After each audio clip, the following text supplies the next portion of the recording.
जब बात अपनी माँ की आती है तो ऐसे लड़ाकू लोग होना चाहिए जो सुबह से लेकर शाम तक बैठे रहे, ना कि वैसे जो डीजे के नाम पर आते हैं और पीछे के पीछे भाग जाते हैं। हमको नहीं चाहिए ऐसे लोग। चाहिए क्या? समाज के लिए यदि एक दिन मिला है तो एक दिन समाज के नाम पर यहाँ पर बैठो, आपको कोई गलत नहीं बोलेगा।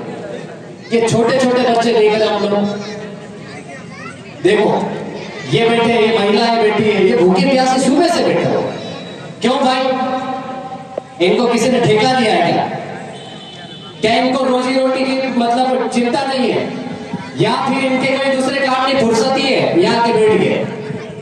बिल्कुल नहीं, इनको सामाजिक चिंता है।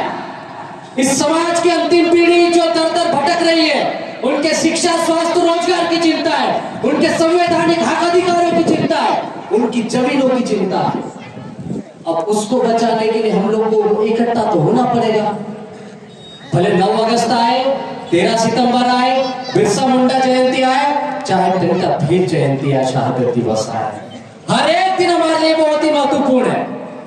हमको विश्व आदिवासी दिवस की भी जरूरत है, लेकिन छुट्टी के नाम पर जो हम लोग संघर्ष कर रहे हैं वो बड़ा तकलीफ देता है। दिल में बहुत तकलीफ होती है जब पता चलता है, हमारा आंकड़ा सामने आता है कि अलीराजपुर संविधान में के 5 अनुभाग के 5 में अनुसूची 244 1 के तहत 5वें अनुसूची क्षेत्र घोषित है। यहाँ पर 93% पॉपुलेशन आदिवासियों की है और आदिवासी दिवस पर छुट्टी नहीं है। दुनिया भर की छुट्टियां हैं, आदिवासी दिवस पर नहीं है। इस देश में जिनकी जनसंख्या 0.30% है, जिनकी जनसंख्या 3% है, जिनकी जनसंख्या 5% है, 7% है, 10% है, सबके लिए छुट्टी है। उनके हर बार त्योहार पर छुट्टी है। जब आदिवासी की बात आती है तो कोई नहीं करता, तब हमको बार बार आवेदन देना पड़ता है, नेताओं के भी चक्कर काटने पड़ते हैं, जिला प्रशासन के यहाँ भी गुहार लगानी पड़ती है, और बार बार हम लोग जाके उनके पैर पकड़ते हैं, हाथ जोड़ते हैं कि छुट्टी करो, छुट्टी करा दो। क्यों भाई? वो इसलिए कि हमारे समाज का पढ़ा लिखा जो अधिकारी कर्मचारी बन गए वो इसमें शामिल हो पाए। लेकिन हम देखते हैं हमारे क्षेत्र में क्या हाल है। आदिवासी दिवस के दिन में बैठकें आयोजित की जा रही है, कर्मचारियों की ड्यूटियां लगाई जा रही है। एक दिन आता है जिसको यूएनओ कोई एक छोटा मोटा व्यक्ति नहीं है, एक संगठन नहीं है, एक देश नहीं है, ये पूरे विश्व के देशों का एक बाप है। जैसे घर में एक बाप रहता है, उसकी सबके सामने चलती है और सुनना पड़ती है। यूएनओ ने घोषित किया 1993 से, हम मना रहे हैं 2013 से। कितने सालों बाद? किसने षड्यंत्र रचा? क्यों नहीं पता चला आदिवासियों को? इतना बड़ा दिवस, ऊपर देखो संयुक्त राष्ट्र संघ यूएनओ द्वारा घोषित लिखा हुआ है विश्व आदिवासी दिवस। मैं आपको बता दूं 1993 में भारत सरकार ने अपना प्रतिनिधित्व भेजा था, प्रतिनिधिमंडल यूएनओ में। इसी यूएनओ में वहां जाकर यहाँ के भारत सरकार के व्यक्ति ने क्या बोला था? बोले कि भारत में आदिवासी नहीं रहते हैं, भारत में आदिवासी नहीं रहते हैं, वहां पर भीलों के वंशज रहते हैं और उनकी जो भाषा संस्कृति है वो संस्कृत से मिलती है, वो आदिवासी नहीं है, इसीलिए आपको वनवासी कहा जाता है। इस षड्यंत्र को समझो आप, क्योंकि जैसे ही आप आदिवासी बोलते हो इस धरती के मालिक हो जाते हो, इस जमीन के मालिक हो जाते हो। और सुप्रीम कोर्ट का जो जजमेंट है 5 जनवरी 2011, एक भील समाज की महिला सरेआम नंगा घुमा दिया जाता है, सरेआम बलात्कार करके उसका नंगा घुमाते हैं। ये बात जब कोर्ट तक जाती है, हाई कोर्ट के माध्यम से जब अपील करते हैं, न्याय नहीं मिलता, तो वो बात सुप्रीम कोर्ट जाती है। तो सुप्रीम कोर्ट की जो जज रहती है, वहां की जो एक बेंच होती है, मार्केटिंग कार्ड चुके नेतृत्व, वो 5 जनवरी 2011 को जजमेंट देती है कि भारत के जो मूल निवासी है, ये जो भील वंश की, जो भील समाज की महिला नंदाबाई, जिसको तुमने नंगा घुमाया है, ये इस देश की मूल निवासी है, बाकी सब बाहरी आक्रमणकारी की संतान है। इतना बड़ा डिसीजन अभी 1 हफ्ते पहले सुप्रीम कोर्ट का जजमेंट आया है यहाँ पे पढ़े लिखे लोग और अधिकारी कर्मचारी समझ रहे होंगे, आपकी जमीन खसक जाएगी यदि आपका आरक्षण खत्म हो गया ना, तो ये गाड़ी घोड़े भूल जाना भैया। उन्होंने जजमेंट दिया है, 7 बेंचों की जज ने, एक बेंच थी, 7 जज थे उसमें एक दलित जज भी था। उन्होंने कहा है कि अब जिस तरह से आर्थिक आधार पर आरक्षण होता है ना, यदि कोई सांसद विधायक एक बार बन गया, किसी के घर में एक नौकरी वाला हो गया, अगली बार नौकरी नहीं मिलेगी, आरक्षण से बाहर करो। आपको बाहर निकालने का रास्ता बनाया जा रहा है। आपको पहले प्रमोशन में आरक्षण से दूर किया, आपका एट्रोसिटीज एक्ट खत्म करने की कोशिश की, हमने 2 अप्रैल को भारत बंद करके एट्रोसिटीज वापस बचाया है, उसमें सबका आपका योगदान रहा है। फिर धीरे से आगे धीरे धीरे पर कतरते गए, आज हमारे आरक्षण पे अब बोले क्रिमिनल लागू होगा, एसटी कोटे में भी एसटी कोटा शामिल होगा, यानी कि हमारे बीच में भी लड़ाई हो गया, फिर बिलाला पटलिया बारेला को भी आपस में बांटने का काम चालू हो गया। कोई चाहता ही नहीं कि आदिवासी एकजुट हो जाए। 9 अगस्त नहीं मनाने दे रहे, पेंटा भील जयंती मनाओ, मूर्ति लगाओ, 17 प्रकार के नोटिस आ जाते, नाटक चालू हो जाते हैं, जो अधिकारी कर्मचारी शामिल होता है उनको नोटिस दे दिए जाते हैं, उनका ट्रांसफर कर दिया जाता है। हम सम्मान करते हैं, आज पहली बार हमारे मंच से स्थानीय जनप्रतिनिधियों का सम्मान हुआ, आज तक इतिहास में किसी आदिवासी समाज के बैनर पर नहीं हुआ, स्पेशली जयेश का भी सम्मान नहीं करता, लेकिन पहली बार हमने सम्मान किया। क्यों जरूरत पड़ी? क्योंकि अब वक्त आ गया है समाज को बचाने का, अब वक्त आ गया है एकजुट होने का, अब वक्त आ गया संगठन दूर, क्षेत्र दूर, उपजातिवाद, भील बिलाला पटलिया बारेला, जया सजास आकाश फलाना ढिमका भील सेना फलाना सेना सब बंद करो, ये काम नहीं आएगी।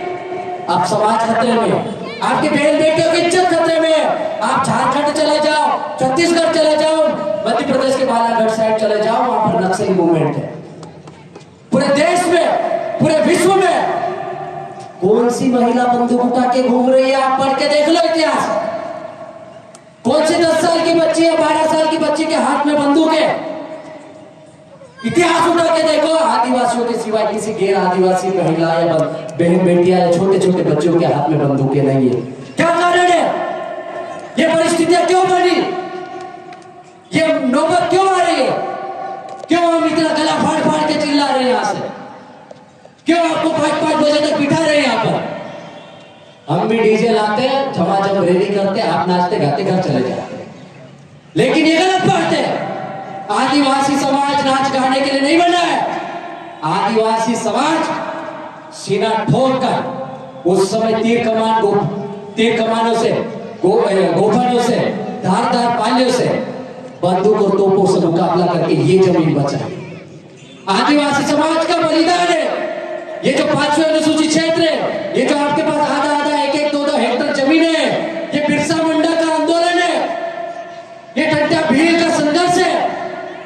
यदि वो नहीं होते, वो भी टंट्या भील सोच लेता कि मैं तो भील सेना बनाऊंगा, मैं भिलालों के लिए नहीं लड़ने वाला, मैं बारेला के लिए नहीं लड़ने वाला, तो क्या होता?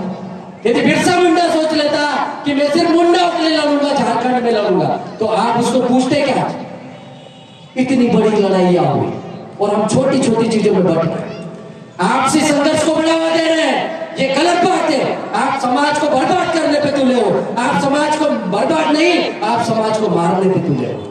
ये समाज की अंतिम पीढ़ी है जो समाज के लिए बोल रही है, लिख रही है, कार्यक्रम कर रही है, धरना दे रही है, प्रदर्शन कर रही है, रैलियां निकाल रही है, ताकि हमारे समाज का छोटा से छोटा बच्चा जाने ये जिंदा रहेगा तो हमारे आने वाली पीढ़ी जिंदा रहेगी।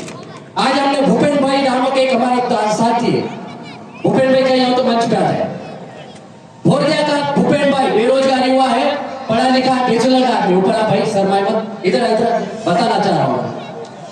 इसके भाई जिला पंचायत में अच्छी पोस्ट पे है और इन्होंने जब सेमलपट्टी में मकान बनाया तो इन्होंने, ये भूपेन भाई, इन्होंने जब मकान बनाया, आजकल हम छोटा सा भूमि पूजन भी करते हैं तो कहीं कौन से बड़वे को वो चोटी वाले एंटीना वाले को ले आते हैं, लेकिन इस आदमी ने पूरा घर बनाया और घर की जो ओपनिंग होती है, आजकल फैशन चल रहा है हमारे आदिवासी समाज में, इस व्यक्ति ने उस फैशन को लात मारते हुए समाज के वरिष्ठ पुजारी बड़वे तड़वी को बुलाया, पटेल को बुलाया, उनके माध्यम से परंपरागत रूप घर के ओपनिंग, इसलिए इनका सम्मान किया। दिप्तेश्वरी का इसलिए सम्मान किया कि वो आदिवासी समाज की भाषा बोली को, कहावतों को जिंदा रखती है। ये अ फॉर अनार, आ फॉर आमली, हमारे में ए फॉर एप्पल पढ़ाया जाता है, इधर आमली पढ़ा रही हमारी बेट। तो यही लोग हम जिंदा रखना चाहते हैं हमारे समाज को। क्या हाल है यार हमारे समाज का। भारत देश का प्रतिनिधि मंडल यूएनओ में जाके बोलता है कि आदिवासी नहीं है, और ये आदिवासी क्या कर रहा है? आप आदिवासी नहीं हो क्या? हो कि नहीं हो? सरकार कोई भी आए, संगठन कोई भी आए, कोई भी नहीं चाहता कि आदिवासी दिवस मनाए, कोई भी नहीं चाहता कि आदिवासी एकजुट होए। न अपने वाला एक कहावत में छे, अपने अपने हसी डाकड़ी कोण कोई दे, खरी बात की नहीं। तो जे पार्टी वाला हसी बात करे, मैं आवे तो मारी पार्टी जिंदाबाद, बोलो आवे तो मारी पार्टी घणी बार काम कर रही। अबे जमीन जा रही है, समाज मर रहा है, आरक्षण खत्म हो रहा है, हम दर दर भटक रहे हैं ज्ञापन लेके, कोई सुनने वाला नहीं है। अब तो एक हो जाओ।